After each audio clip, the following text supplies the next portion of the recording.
and welcome to the Senior Saga. If you have watched our previous episodes, you must be knowing that every week we bring to you stories of senior citizens who have navigated their way through life and who have intriguing tales of survival to share.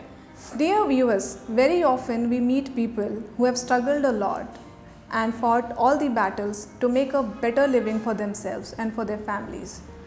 But how often do we come across such individuals who have fought against all the battles, fought against all the odds, and strived hard not for himself, but for the society and the people around him? Today, it's going to be one of those episodes where we'll be meeting this benevolent gentleman named Mr. Lavleen Kumar Satija. So let's welcome him here. मेरा नाम लवलीन कुमार सतीजा है. I am 61 years of age, retired from LIC of India as development officer. 2017 से मैं social activities कर रहा हूँ, जिसमें blood donation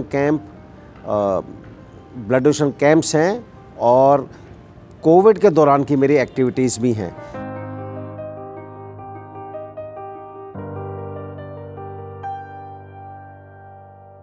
Sir, I want to ask you one question.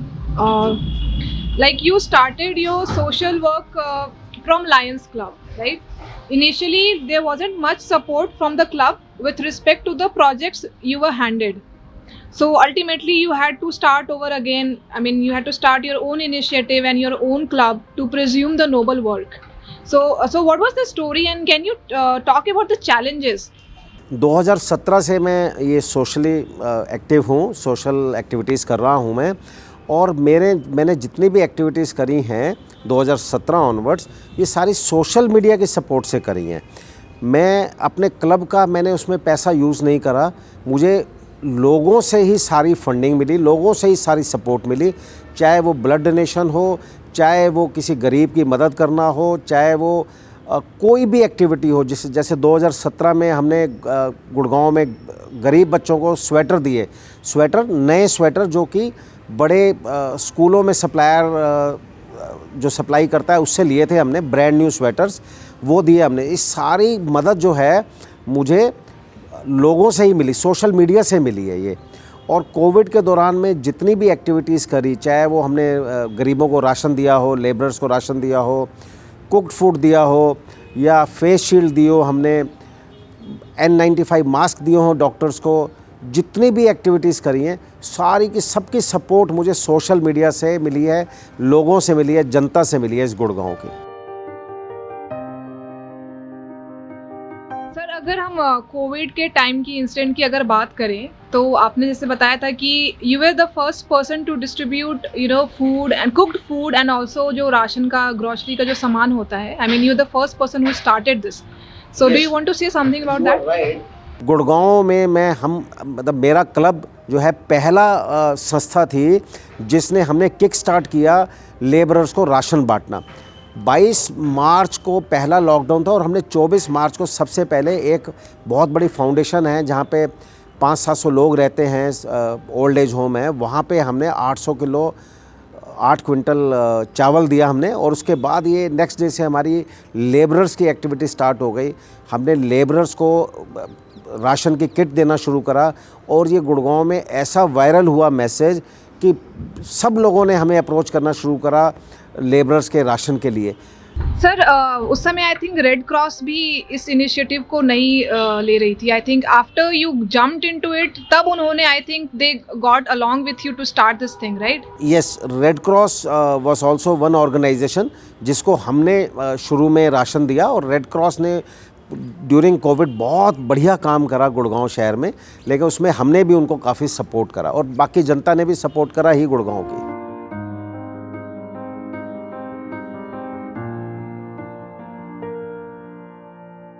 Sir, उस समय आपको डर नहीं लगता था कि कोविड में बाहर स्टेप आउट करना, in all that high risk area? How was it? डर तो देखिए हर आदमी को था कोविड में बाहर निकलना, लेकिन अगर हर आदमी घर ही बैठ जाता तो फिर इस शहर की जनता को कौन संभालता. तो ये भगवान ने शायद हमें हमारे जिम्मे ये सेवा लिखी थी जो कि हम ये कोविड के दौरान कर पाए. अच्छा, तो वो वाकया भी बताइए जब आप लोगों ने पुलिस वालों की भी सहायता करी थी, और I think you people were the first club और the group who started distributing those face shields in Gurgaon in hospitals for the front end workers. Gurgaon में हमारे पास जैसे कॉन्टैक्ट्स है तो हमें पता लगा डीआरडीओ ने कोई फेस शील्ड डेवलप करी है। वो हमने चंडीगढ़ से एक मैन्युफैक्चरर से वो फेस शील्ड मंगवाई अपने एक फ्रेंड को बोल के, जिसका ट्रक आ रहा था चंडीगढ़ से। फेस शील्ड यहाँ पे हमने एक डॉक्टर को दिखाई जिसने इसको बड़ा हाईली रिकमेंड करा, और ये पूरे आईएमए का जो ग्रुप है, व्हाट्सएप ग्रुप, उसके अंदर ये हमारा मैसेज सर्कुलेट हुआ। हमने गुड़गांव के हर डॉक्टर को जिसने भी हमें अप्रोच करा, हमने उसको face shield free of cost दी, सिर्फ यही सोच के कि अगर इस शहर के डॉक्टर सेफ़ हैं तो पूरा शहर सेफ़ है। तो ये फेस शील्ड का तो ऐसे हमने डिस्ट्रीब्यूशंस किया। हमें डॉक्टर्स की रिक्वेस्ट आती थी कि हमें इतनी फेस शील्ड चाहिए।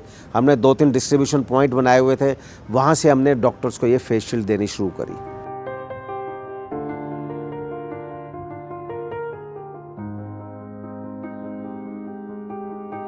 शुरू में जब हमने फेस शील्ड ली तो गुड़गांव में लोकली किसी ने इसको फेस शील्ड को बनाया था, बीच में पीछे इलास्टिक का बैंड लगाया हुआ था, स्टेपल किया हुआ था। वो भी शुरू में डॉक्टर्स ने उसको अप्रूव करा, लेकिन in the mean time DRDO ने वो डिज़ाइन डेवलप किया था। तो डीआरडीओ से हमने लिस्ट मंगवाई कौन कौन मैन्युफैक्चरर इसको बना रहा है, जिसमें हैदराबाद के और चंडीगढ़ के, दिल्ली के 3-4 लोग थे। तो हमने चंडीगढ़ से ये पहली बारी फेस शील्ड मंगवाई अपने एक फ्रेंड को बोल के, जिसका ट्रक आ रहा था चंडीगढ़ से। उसको ट्रक को रुकवाया स्पेशल अम्बाला, और वो चंडीगढ़ से फेस शील्ड वो मैन्युफैक्चरर दे के गया। गुड़गांव में हमें डिलीवर हुई, जो हमने फिर बाद में पूरे गुड़गांव के डॉक्टर्स को फ्री ऑफ कॉस्ट दी। रही बात पुलिस की, तो पुलिस ने जितना बढ़िया काम करा during Covid, ration cook food देने में लेबरर्स को, तो हमने भी सोचा कि भाई पुलिस को भी कुछ एनकरेज किया जाए। पुलिस के बहुत मानवीय चेहरा देखा मैंने पुलिस का उस दौरान में। तो हमने फिर पुलिस पर्सनल जितने स्ट्रीट पे थे सबको एनकरेज करने के लिए, उनको बढ़िया काम की शाबाशी देने के लिए, एक दिन हमने उनको खीर खिलाई हमने पुलिस स्टेशंस में, 5-6 पुलिस स्टेशंस में। और फिर पुलिस को हमने होम्योपैथिक मेडिसिन दी उनकी इम्यूनिटी बढ़ाने के लिए। सर, कोविड में आपने लगभग 125 प्लाज्मा डोनेशंस भी किए थे, राइट? डिस्ट्रिक्ट एडमिनिस्ट्रेशन ने गुड़गांव में एक प्लाज्मा डोनेशन बैंक बनाया था, जिसमें हमने शुरुआत करी, लोगों को एनकरेज करा प्लाज्मा आके डोनेट करने के लिए। प्लाज्मा जितने कोविड रिकवर्ड थे सबका हमने डेटा इकट्ठा करा डिफरेंट सोर्सेज से, और वो नंबर्स जितने भी हैं, शुरुआत में 1600 के करीब नंबर थे, उनके अपने मोबाइल में सबके नंबर सेव करे। रोज़ रात को एक message mobile data switch off करके भेजते थे हम 1600 लोगों को, जिसमें अराउंड 3-3.5 घंटे लगते थे, क्योंकि एक बारी में 5 लोगों से ज़्यादा लोगों को मैसेज नहीं भेज सकते। 3-3.5 घंटे मैसेज भेजने के बाद सुबह उठना, मोबाइल डेटा ऑन करना, सबको गुड मॉर्निंग मैसेज की तरह वो मैसेज आता था कोविड रिकवर्ड पेशेंट्स को। लोग उनके उसके बाद फिर वो अपना इंटरेस्ट शो करते थे कि यस हम वो प्लाज्मा डोनेट कर सकते हैं। फिर उनको दिन में कॉल करके उनके साथ टाई अप करना, उनको बुलाना प्लाज्मा डोनेशन बैंक में, उनका सैंपल दिलवाना, फिर उसका प्लाज्मा डोनेशन करवाना। ये ऐसे चलता रहा। टोटल मैंने 125 प्लाज्मा डोनेशंस के करीब करवाए, जिसमें डिस्ट्रिक्ट एडमिनिस्ट्रेशन प्लाज्मा बैंक में कुछ 30-32 वहाँ थे, कुछ मेदांता में, और कुछ फिर एक और ब्लड बैंक में। टोटल 125 प्लाज्मा डोनेशंस के करीब उसमें हमने करवाए। So, did you have the mandate to, start this initiative of plasma donation? Like, how did you meet the regulations and all? Government ने ये प्लाज्मा डोनेशन की एक्टिविटी, एक तो प्लाज्मा डोनेशन बैंक बनाया और इसमें डिस्ट्रिक्ट रेड क्रॉस को दी ये एक्टिविटी प्लाज्मा डोनर्स को मोटिवेट करने के लिए। तो मैंने as a member district red cross मैंने वो उसमें एक्टिविटी करी, और फिर मुझे जो प्लाज्मा डोनेशन पे कोर ग्रुप था मैं उसका भी मेंबर था। तो मुझे डेटा वहाँ गवर्नमेंट की तरफ से मिला, जिसमें मैं लोगों को अप्रोच करता था to come forward and donate plasma. तो ऐसे ही सक्सेस स्टोरी चलती गई, प्लाज्मा की रिक्वेस्ट आती गई, प्लाज्मा हम लोग इंटरेस्ट शो करते गए कि yes they will donate plasma, और उनसे प्लाज्मा डोनेट करवाना। फिर आगे डिस्ट्रिक्ट एडमिनिस्ट्रेशन का काम था कि वो प्लाज्मा डोनेशन बैंक से किसको उन्होंने प्लाज्मा आगे फर्दर दिया।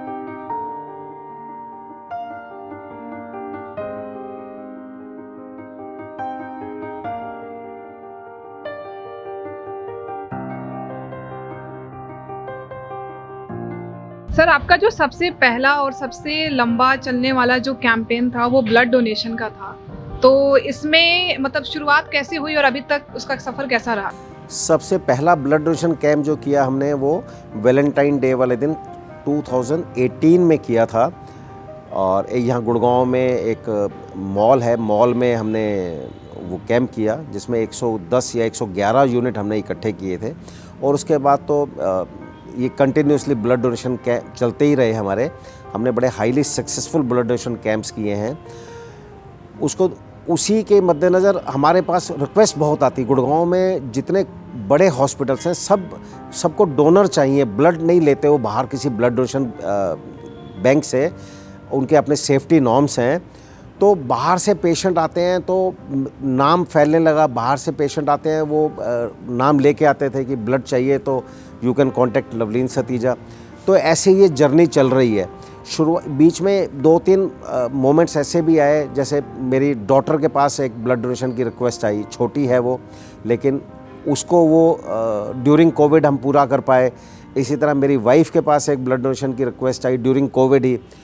कोविड में लोग घर से बाहर नहीं निकल रहे थे, लेकिन जिसको ब्लड चाहिए था तो ब्लड चाहिए ही था। वो भी भगवान की कृपा से हम उसको पूरा कर पाए। तो घर में मेरे 2 बड़े सपोर्टर हो गए जब उनकी रिक्वेस्ट पूरी हुई। इसी तरह ड्यूरिंग कोविड बहुत रिक्वेस्ट आई प्लाज्मा की। मतलब हालत ये हो गई थी कि मुझे अपना फ़ोन बंद करके सिर्फ़ और सिर्फ व्हाट्सएप पे ही मुझे वो अपना काम करना पड़ा, व्हाट्सएप कॉल पे और व्हाट्सएप मैसेजेस पे।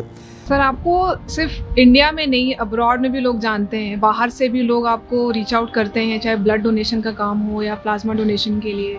एंड आई एम श्योर कि आपको आपके लाइफ में काफ़ी सारे ऐसे प्रोफाउंड मोमेंट्स आए होंगे। इनफैक्ट आपको प्लाज्मा मैन के नाम से पुकारा जाता है, राइट? सो कुछ प्रोफाउंड मेमोरीज, कुछ ऐसी इंसिडेंट शेयर करना चाहते हैं? बहुत रिक्वेस्ट आई मेरे पास प्लाज्मा की, बाहर से भी आई। पेरेंट्स यहाँ पर हैं और बच्चे बाहर हैं। अब कोविड में पेरेंट्स में से किसी को, फादर को, मदर को, किसी को कोविड हो गया तो नेचुरल बच्चों की परेशानी बड़ी स्वाभाविक थी। तो वहाँ से जब मैसेज चलता है, मेरा नाम भी चला उसमें, तो लोगों का मुझे बाहर से व्हाट्सएप मैसेजेस आए, व्हाट्सएप कॉल्स आए कि प्लाज्मा चाहिए। कुछ को मैं पूरा कर पाया, कुछ को नहीं भी पूरा कर पाया। कुछ ऐसे ही 1-2 मोमेंट्स ऐसे भी हैं कि गुड़गांव के बड़े एक रिनाउंड डॉक्टर का मुझे फ़ोन आया रात को और कि जी प्लाज्मा चाहिए, I am so and so. मैंने तो नाम सुना हुआ था उनका। मैंने उनको कहा होल्ड करिए, और मैंने वो जिस हॉस्पिटल में उनका पेशेंट था मैंने वहाँ पे फ़ोन लगा के 1 यूनिट प्लाज्मा मैंने उसी टाइम उनके पेशेंट के लिए अरेंज करवा के दिया, फ़ोन के ऊपर ही। आज भी वो जहाँ मुझे मिलते हैं तो मुझे 4 आदमियों के बीच में कहते हैं कि लोगों को प्लाज्मा मिला नहीं और आधे घंटे में हमारे पेशेंट को प्लाज्मा मिल भी गया। तो वो ये अच्छे मोमेंट्स हैं जो जिनकी मेमोरीज हैं मुझे अभी भी।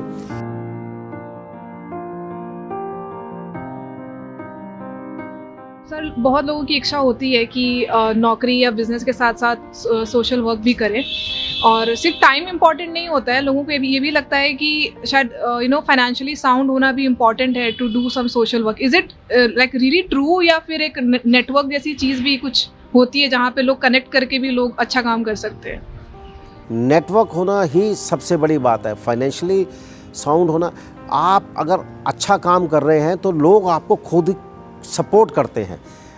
लोगों को सिर्फ ये सेटिस्फेक्शन होनी चाहिए, ये पता होना चाहिए कि जो भी वो सपोर्ट कर रहे हैं that is going to the right kind of persons, और ठीक आदमी के थ्रू ठीक जगह पे जा रहा है। इस शहर में सपोर्ट करने वाले लोगों की कमी नहीं है, सिर्फ काम करने वाले की कमी है, और लोगों तक ये पहुंचाने की कि जो काम आप कर रहे हैं वो राइट डायरेक्शन में कर रहे हैं, राइट तरह के लोगों के लिए कर रहे हैं, तो सपोर्ट आपको ऑटोमेटिकली बहुत मिलेगी।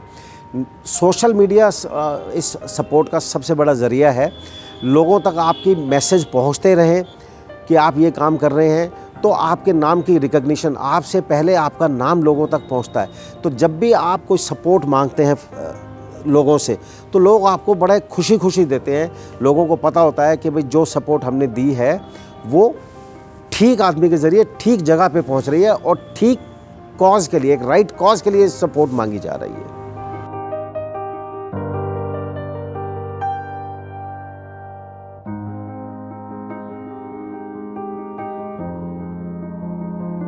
हर आदमी को एक वक्त है, जब तक तो मैं सीनियर सिटीज़न हूँ, मैं अपना जब तक सर्विस में था मैंने बहुत काम करा। अब वो समय है मेरी रिटायरमेंट के बाद कि मैं जो मुझे समाज ने दिया है वो मैं समाज को वापस कर सकूं। यही मेरी कोशिश रहती है कि जितना भी टाइम है, वो जो भी टाइम बचा है वो समाज के लिए, जो समाज ने मुझे जो दिया है मैं समाज को वो वापस कर सकूं।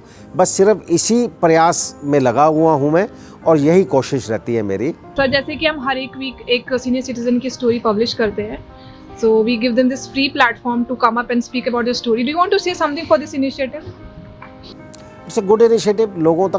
लोगों को एनकरेजमेंट मिलेगी इससे, और इससे और ज़्यादा से ज़्यादा लोग आगे आएंगे सपोर्ट करने के लिए, शहर में सोशल सर्विस करने के लिए, जो कि शहर को बहुत ज़रूरत है। इस शहर को क्या, पूरे देश को ज़रूरत है कि लोग आगे आएँ और समाज के कल्याण के लिए जो कर सकते हैं वो करें।